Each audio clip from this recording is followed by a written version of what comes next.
Hi, I'm Gareth Green, and in this video we're going to be trying to answer the question, why learn figured bass? Figured bass, of course, is a Baroque thing used in Baroque music between 1600 and 1750 approximately, and at one level it's a kind of musical shorthand. Often the composer of a piece of music would also play the keyboard instrument, often the harpsichord, sometimes the organ, particularly if it was church music. And because the composer had written the piece, well, he or she kind of knew how the piece went, I suppose. So why bother writing out all the notes of the keyboard part? It was just more writing to do when you could kind of do a musical shorthand like the piece of music that I've just put together to be used for this video. It's much quicker. You just write the bass line and then you put some numbers below the bass notes that tell you what the chords are. Now later on we kind of moved on to this Roman numeral system, but that was really more kind of musical analysts wanting to label chords and do something slightly different, like tell us which chord we're using in a particular key and show us when the music modulates from one key to another. What you've got with figured bass is something much more practical. They're not trying to analyze the music. This is just so that people could play it.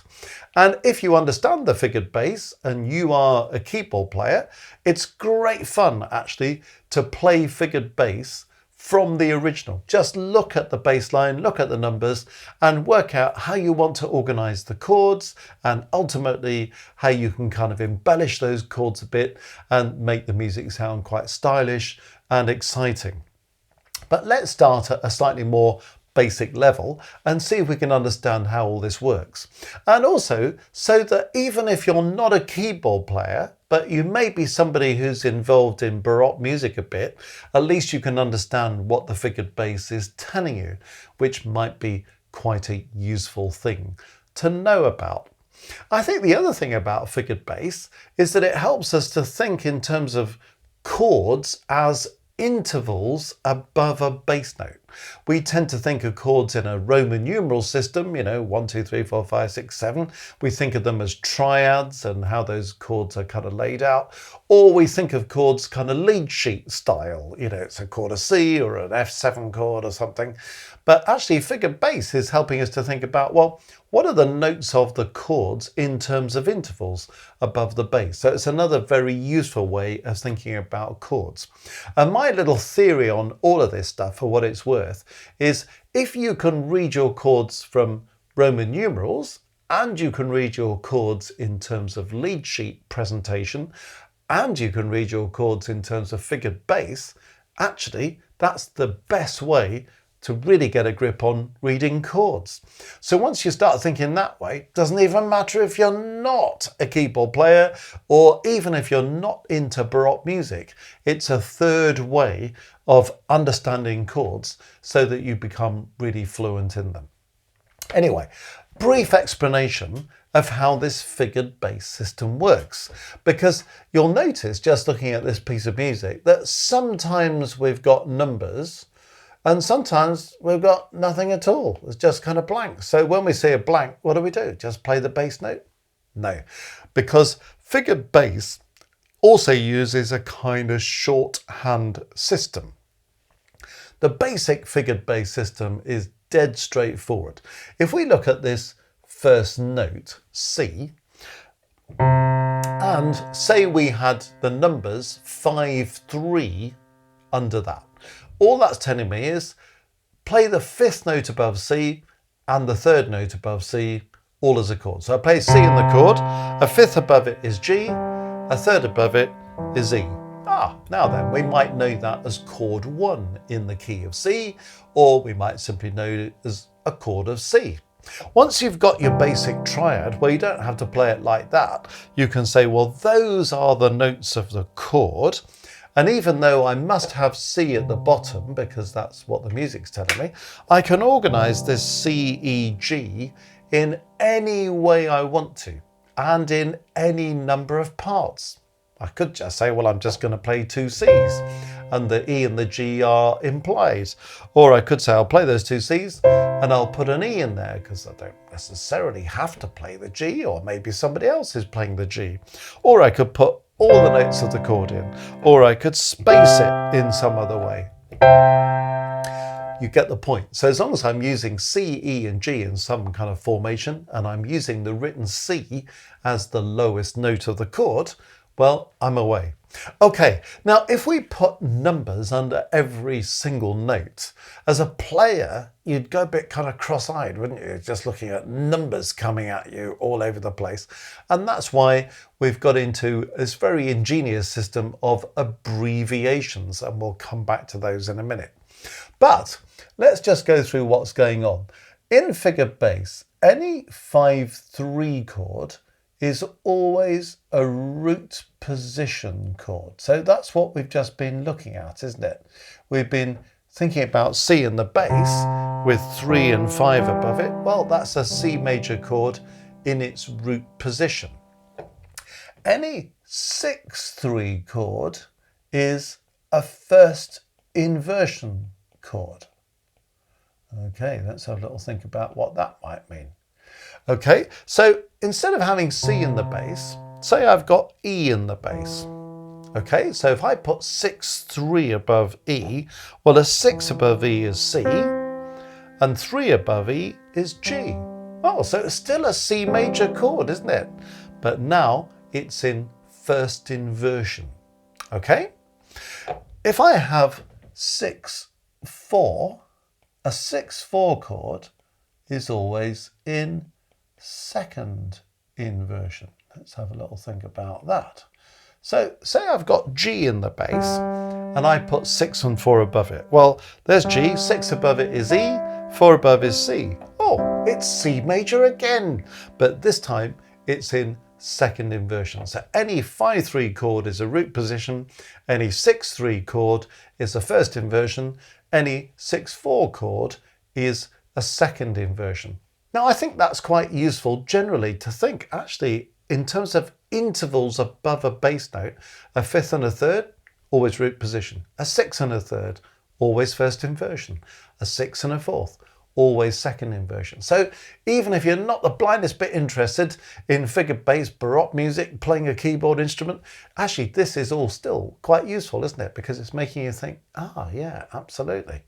Okay, now, because these chords come up so much, there's a certain amount of abbreviation that goes on. So 5/3, root position. Well, there are more root position chords than anything else in the universe. So we abbreviate that to nothing at all. So if it's completely blank, no numbers at all, it's a 5/3 chord. So that's why that is a 5/3 chord. That's a 5/3 chord. That's a 5/3 chord. You see how many of these there are in a piece of music. So anything that's got no numbers at all, it's just left blank, is a 5/3 chord. After the 5/3 chord, the root position, the first inversion chord is the next most common thing. So what do we do then? We write 6. So 6 is the abbreviation of 6/3. So we can immediately see that that means 6/3 is the first inversion chord. That means 6/3 is the first inversion chord. So you see how that goes. When it comes to second inversions, they are the least common. You'll get many root position chords, you get quite a lot of first inversion chords, you get far fewer second inversion chords. So that one we write in full. You see, because it's a less regular visitor, well, we can afford to write that one in full without blinding people with numbers. And you notice in the 8 bars that I've presented here, actually we've got lots of root position chords, we've got a few first inversion chords, we haven't actually got any second inversion chords. So that's not completely untypical. In Baroque music, you tend to get your basic chords that we've talked about, the triads in root position, first inversion and second inversion. And then the other main thing you need to know about are the 7th chords.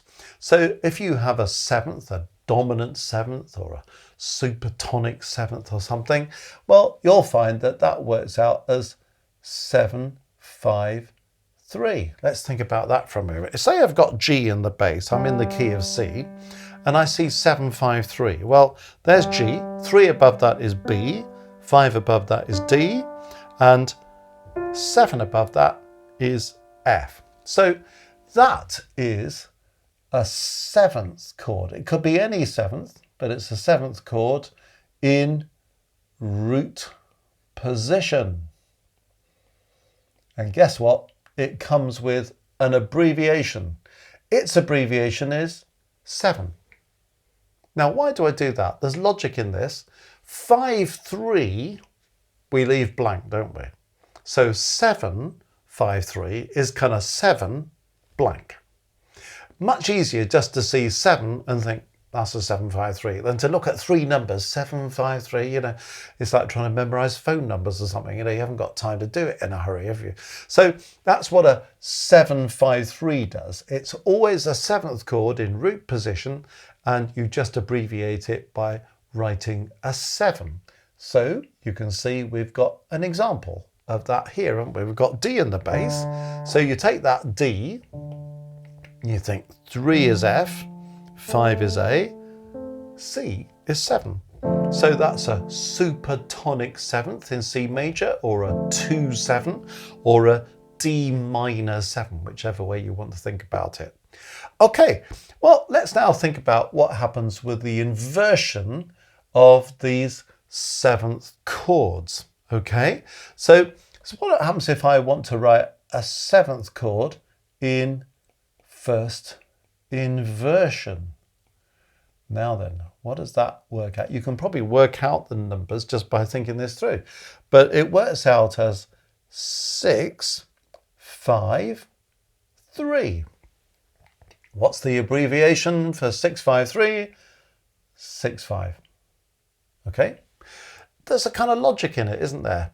You can't call it 5, 3 because 5, 3 means something else. It means a root position chord. You can't call it 6 because 6 means a first inversion. So if you're going to abbreviate 6, 5, 3, the only sensible abbreviation is to go for 6, 5. Okay, what happens if I put a 7th chord in the second inversion? Well, again, if you think about the chord, you can probably work out what the numbers are going to be. Well, if I say put it on D, I put a 5/7, a G7 in the second inversion, D, F, G, B. Well, that's giving me a 6. You see that B is a 6. The G is a 4. The F is a 3. And so how am I going to abbreviate this? I'm going to abbreviate it 4/3. Again, you can see the logic. You can't abbreviate it 6 because that means ordinary triad first inversion. You can't abbreviate 6/4 because that's ordinary triad second inversion. So 4/3, that's the only place you can go, isn't it, really? And then we can also have a 7th chord in the third inversion. There's an extra inversion because there are 4 notes in a 7th chord. So if I go F, G, B, D, that's the third inversion of that G7 chord. So what have I got above the F now? Well, I've got a 6, I've got a 4, I've got a 2. So this abbreviates 4/2. Okay, so it's just a question of sort of knowing your way around those chords and knowing your way around the abbreviations. But I don't think they're too bad, are they, really? And then that sort of tells you basically what you need to know about particular chords. Now, of course, there are other things that happen along the way. For example, say you want to have a chord, but you want a note to be sharp or a flat. Well, it's quite easy just to put a flat alongside a number. So say when we come to this chord, you didn't really want it to be E, G, C, which is what that 6 is telling you, because it's telling you it's this, which is this. So it's E, G, C. But say you wanted to have a B flat in there. So, you wanted to put a 5 in there with a flat. Well, you can add a 5 and call it 5 flat, or flat 5. You see either of those things written as well. So if you have a sharp or a flat alongside a number, it's telling you that that number, that interval above the bass, is sharp or flat or natural or whatever it is. If you just see an accidental on its own, it's not that the composer's forgotten to write the number. An accidental on its own always refers to the third of a chord. So when we come to this point in the music, we've got E in the bass, and it's effectively blank, isn't it? So it must be a 5-3. So 5 above E is B, 3 above E is G. But because we see that sharp sign, it's not alongside a number, so it's always the third. So it's G sharp. So it's E, G sharp, B.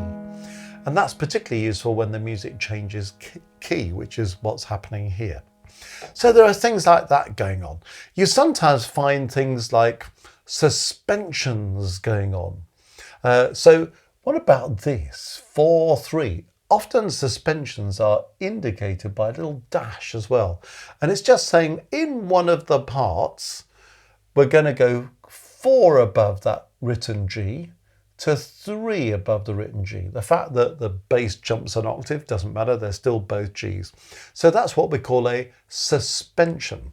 So if you're familiar with suspensions, that's great. If you're not, you might just want to mug up on suspensions, but they basically have 3 stages: prepare, sound, resolve. So PSR. P must be a note that's consonant with the first chord. R must be a note that's consonant with the last move, the third move of this. S is dissonant with the chord. So there are 2 chords, one for P, one for R. S is a dissonant note. The note for P must be the same as the note for S. So if S in this case is 4 above G, well, that's the note C. So you have to have the note C on the previous chord where you've got P there. So C must be sounding as part of that P chord. And you'll think, well, hang on a minute, if that's 7, 7, 5, 3 above D, well, the 7th is C. So then you play the C again when you come to S for the 4, and then that C steps down 1 note to B, which is the 3 above the G, hence 4-3. So that's telling us about a suspension. It's a Baroque way of kind of ornamenting notes. Sometimes we know those as sus chords these days, but the sus chord effectively in the Baroque was always prepared. The note of the sus always came on the previous note. So there's an indication of a suspension there. And here you'll see we've got some of these 7th chords. You see that 6-5? Well, that's this one, isn't it? So it's a 6-5-3, 7th first inversion, and a 4-3 is another 7th chord in 2nd inversion. So you see how we get on with that. So I think it's to kind of get used to what these numbers are telling you and then see if you can work out the chords. So you might start by doing something very basic. So you might start with the first chord and think, all right, that's 5-3, C, E, G, great. This one's 5-3, so G, B, D, that's great. This one's A, so 5-3, A, C, E. So you can kind of get the first 3 chords. Once you've got the first 3 chords, you won't particularly want to play them like that. So then you could experiment and think, how can I kind of play those? Or find different ways of doing it. And often it works quite well to put 3 notes in the right hand and just play the bass with the left hand. You don't have to do that, but it's sort of better than having lots of clunky notes close to each other in the left hand and then maybe 1 note octaves above in the right hand. So think 3 plus 1, or sometimes 2 plus 2 maybe, but 3 plus 1 is much better than 1 plus 3. So you can kind of work out what you're doing with those first 3 chords. And then you think, now then I've got to think about a first inversion chord. That's 6 is a 6-3. So I've got E in the bass. So E, G, C. That's my first inversion chord. Then I'm back to root position, F, A, C. So that's all right. Then I've got another first inversion chord. So D, F, B. That's my 6-3. And then I've got this chord with a raised third. So it's a 5-3, but the third is raised. So E, G sharp, B. And then you start to think, oh, looks like we might have modulated from C major to A minor, the relative minor. So you kind of see things that we perhaps already know and love about how harmony works and modulation and so on. We go on to the next note. It's a 5/3, so A, C, E. Then we've got this rather nice seventh chord. So remember, it's this one. So it's a 7/5/3, a seventh in root position. So D, F, A, C. So you see what's happening there. And then we've got to deal with this 4/3 thing. Well, it might be easier to think about this one first, because the 3 is only there because the 4 is progressing to 3. Otherwise, that's a 5/3 chord, so it's a G, B, D chord, isn't it? But we've got this fourth here. So it's part of the 5/3 thing, but the 4 is going to 3. So you can hear that 4 being dissonant, resolving. So remember, we had this P, S, R situation. So we've got to have C there, B there. So you could go, that would work, or however you want to organize it, as long as it's going C, C, B in the same part, you're in business. And then we're going on to our seventh chords in these different inversions. We've got 6/5, so that's this one, 6/5/3, seventh in first inversion. So B, D, that's the 3, F is the 5, G is the 6. Then we're going on to 4/3, which is this one, 6/4/3, seventh chord, second inversion. So we've got the D, F, G, B, and then we're back to a 5/3, C, E, G, and you can see we've gone from C major to A minor, and then we've come back to C major again. Now, once you've kind of got used to, oh, can I work out what all these notes are? Then it's a question of sort of trying to string it together. So you could just kind of think, okay, what would be the best way to present each of these chords? It's another really good thing about figured bass. Not only do you get equipped with figured bass, but it makes you think, what's the best way to space a chord?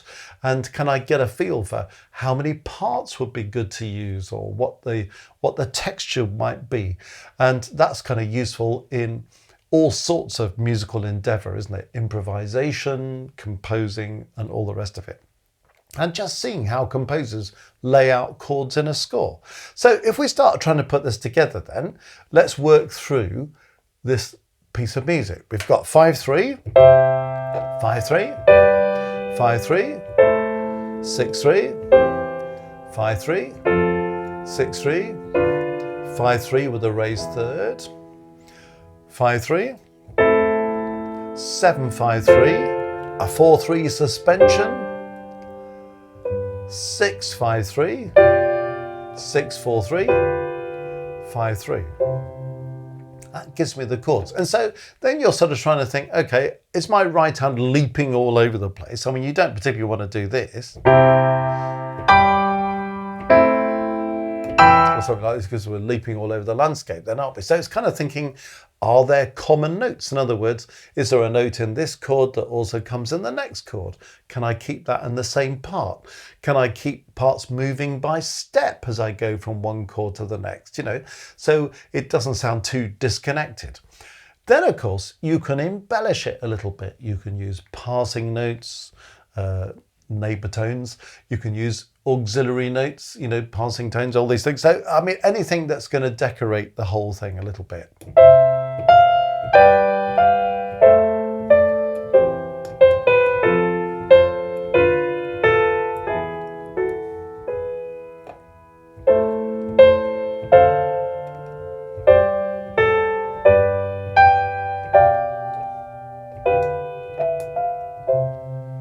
You see, so just a little bit of decoration there, and we've started to bring it to life. Then you can think, well, if it's a Baroque piece, try to get a bit more Baroque figuration, a bit more Baroque style.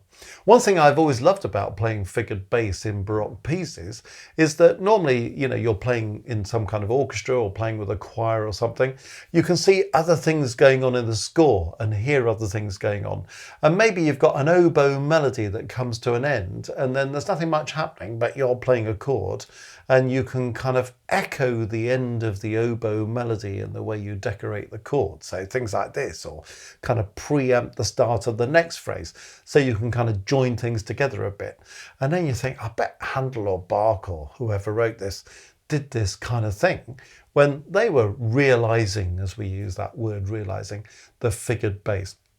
So I think it's great fun actually playing figured bass, but I think it's also incredibly useful for the reasons that I've described. So I hope you find that a helpful way of engaging with figured bass, and it kind of gets you into figured bass, whether you're interested in Baroque music or not, whether you're a keyboard player or not, and as another way of thinking about chords. Well, if you've enjoyed this video, please go to our website, www.mmcourses.co.uk. Loads of resources for you there. If you click on courses, you'll discover all sorts of courses on music theory, on harmony, composition, analysis, orchestration, a whole load of things going on there. So that might well be of interest to you. If you go back to the homepage, you can click on Maestros, and that will tell you all about our international community of Music Matters Maestros. You can become a member with other people who may well be on a very similar journey to your own. There are 3 levels of engagement. It's nothing to do with level of ability, just level of engagement. Each level comes with perks, and of course those perks increase as you go up the levels. By the time you're a level 2 member, you'll have access to a monthly live stream where I'm putting in an hour's teaching every month, going into a bit more detail than we've got time to in these videos. And also there's a live chat running. You can ask your questions. You'll kind of see what other people are asking. You'll connect with other people who've got very similar interests. Wonderful friendships are forming through this Maestros group, I must say. Or you might want to go a step further and engage with us at level 3. And you get all the perks of level 1 and level 2, but level 3 gives access to an additional live stream every month, and that's really for one-to-one feedback. You can submit your own composition, your own arrangement, your own harmony exercise, your own bit of figured bass, whatever it happens to be, your own recorded performance, and I'll give you one-to-one feedback. We'll share that in the whole group so everybody learns from each other, and they're amazingly supportive. I'll tell you that, a wonderful crowd of people. We all learn from each other, and it's a fantastic way of thinking, oh, that's interesting. Somebody's written a guitar piece. I've never written a guitar piece. How do they do that? Oh, I've learned something about how to do that. Or I write in a classical style. Here's somebody writing in a kind of modern atonal style or in a jazz style. Oh, I've learned something about how to do that. Maybe I'll have a go at doing that. You get the idea. Or, as I say, sharing performances. So, lots to gain from being a Music Matters Maestro, so have a look at that. Anyway, it's all there with lots of other stuff as well at www.mmcourses.co.uk.